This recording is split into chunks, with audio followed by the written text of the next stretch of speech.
आइए अब समझते हैं कि जब क्रेडिट साइकिल में पैसा नहीं रहता तो सरकार के रेवेन्यू का क्या असर पड़ सकता है।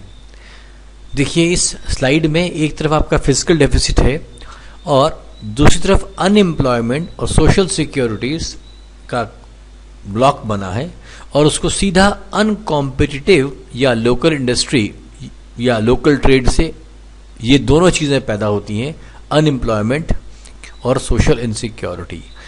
जो लोकल इंडस्ट्री है या जो स्मॉल स्केल इंडस्ट्री है वो आज भी भारत में 60 से 70% लोगों के रोजगार के लिए काम करती है और जिस समय गांव देहात के 60-70% लोगों के रोजगार पर मार पड़ती है तो उनकी नौकरी जाती है और वो अनएम्प्लॉयमेंट बेरोजगारी की तरफ भागते हैं और जहां बेरोजगारी होती है वो सोशल इनसिक्योरिटी का होना लाजमी है। तो इसके लिए ज़रा इस साइकिल को हम समझते हैं। देखिए जब सरकार के पास फिजिकल डेफिसिट अर्थात सरकार के पास आय कम है, खर्चा ज़्यादा है, सरकार उसके बाद क्या करती है, डेफिसिट बजट। डेफिसिट बजट से क्या है, सरकार के पास खर्चा क्योंकि कम है तो बहुत सी चीज़ों पर सरकार खर्चा नहीं कर पाती है।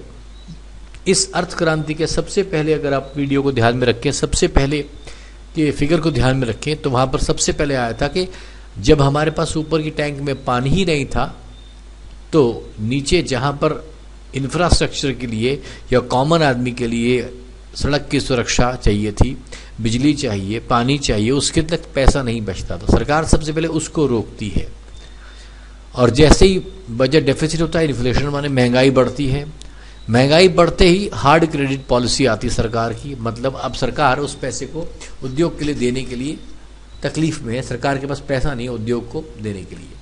उद्योग को आप पैसा नहीं देते हैं, कंजर्वेटिव लेंडिंग बैंक्स करना शुरू कर देते हैं तो बैंक पैसा उद्योग को देते नहीं है, पूंजी उद्योगों को नहीं मिलती। पूंजी नहीं मिलने से क्या होता है, जो मेन हमारी इकोनॉमी है, जो हमारी अर्थव्यवस्था है, उसमें पैसा रुक जाता है।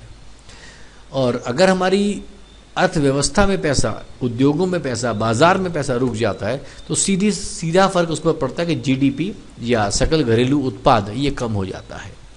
अब सकल घरेलू उत्पाद होने से हर चीज़ में फ़र्क पड़ता है। एनपीए इंक्रीज हो जाता है जिसको नॉन परफॉर्मिंग असेट्स कहते हैं, क्योंकि जब जीडीपी कम होगी तो कुछ ना कुछ इंडस्ट्री बंद होगी, कुछ इंडस्ट्रीज के असेट्स ऐसे होंगे जो काम नहीं अब आएंगे, तो वो एनपीए इंक्रीज हो जाती है। और जब एनपीए इंक्रीज करते तो बैंक और कड़ा रुख अख्तियार करता है, तो बैंक की क्रेडिट पॉलिसी और ज़्यादा हार्ड क्रेडिट पॉलिसी होती है। एक तरफ तो पहले ही पूंजी नहीं है, दूसरी तरफ जो पूंजी थी क्योंकि उद्योग नहीं चल पाए तो वो पैसा और कम मार्केट में रहता है, तो ये पूरा साइकिल कंप्लीट हो जाता है। यहाँ पर हार्ड क्रेडिट पॉलिसी से फिर कंजर्वेटिव लेंडिंग, फिर इनएडिक्वेट सप्लाई इकोनॉमी को, जीडीपी कम होना और एनपीए इंक्रीज होना। दूसरी तरफ जब हार्ड क्रेडिट पॉलिसी होगी तो लोकल इंडस्ट्री को पैसा तो बिल्कुल नहीं मिलेगा, क्योंकि सारा पैसा तो बड़े बड़े उद्योगपतियों को मिल जाएगा। तो सबसे पहले अनकॉम्पिटिटिव लोकल इंडस्ट्री आ जाएगी, छोटा उद्योग मर जाएगा, लगभग 70% रोजगार देने वाला उद्योग सीधा उससे परेशानी में आ जाता है। और अनकॉम्पिटिटिव लोकल इंडस्ट्री का जो फिर से बाई प्रोडक्ट है, उसके बाद परचेजिंग पावर रिड्यूस हो जाती है, क्योंकि जो लोग रोजगार में नहीं है उनके पास पैसा नहीं है, वो कुछ खरीद नहीं सकते। ऊपर से हार्ड क्रेडिट पॉलिसी की वजह से भी परचेजिंग पावर आपकी कम हो जाती है, क्रय शक्ति जिसे कहते हैं, क्रय शक्ति व्यक्ति की कम रहती है। उसके बाद क्या है, जब क्रय शक्ति नहीं रहेगी तो क्रय नहीं करेगा, क्रय नहीं करेगा तो लो डिमांड है, तो प्रोडक्ट हमारे पास बनेगा लेकिन बिकेगा नहीं। और जहाँ पर लो डिमांड या रिसेशन, उसके बाद फिर जीडीपी कम हो जाएगा, फिर वही घूम के वही कहानी बढ़ गई, जीडीपी कम हो गया, फिर एनपीए बढ़ गया और हार्ड क्रेडिट पॉलिसी आई। ये पूरा एक दुष्चक्र चलता है। लेकिन इस दुष्चक्र के साथ एक और बड़ी बात होती है, जब आपके पास जीडीपी कम हो जाता है हमारा, तो सीधे जीडीपी कम होने से सामान बाजार में बिकता नहीं है, बाजार में सामान बिकता नहीं है तो सरकार को रेवेन्यू पूरा नहीं मिलेगा, और जहां सरकार को रेवेन्यू पूरा नहीं मिलेगा तो वो फिर से अपने बजट के घाटे को और बढ़ जाएगा, सरकार के पास डेफिसिट फिर से हो जाएगा।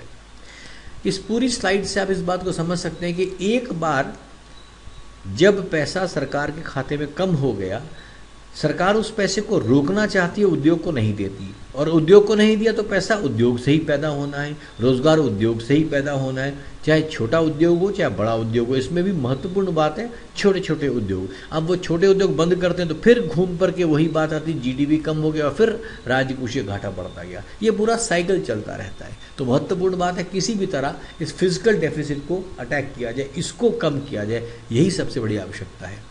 अगली वीडियो में इससे आगे की चर्चा कि और क्या क्या फर्क पड़ता है इस फिजिकल डेफिसिट भारत के आम लोगों पर। धन्यवाद।